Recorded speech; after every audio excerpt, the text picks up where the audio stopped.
Everyone, this is Tim from YourSixStudios. Today in this video, I'm going to show you how to keep your games on the home screen on your Xbox Series X. So if you have like a favorite game or something like that and you don't want it to rotate off the bar right here, all you have to do is press the options on it. So press select, then go to add to home screen. So this is already added, so it says remove from home screen, but like Call of Duty, let's go over to this. Go to add at home.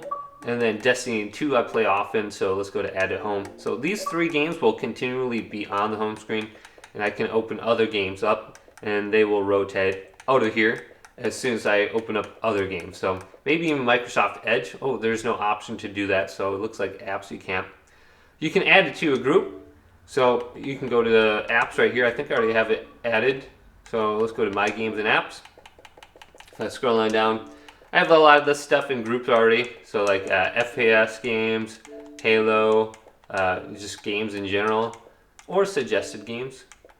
So just look at the option for groups as well. I use those quite often, and it's just as easy to get to. But hopefully this video did indeed help you out. If it did, leave it a big thumbs up, and subscribe to my channel down below for more tech videos coming up next on Your Six Studios.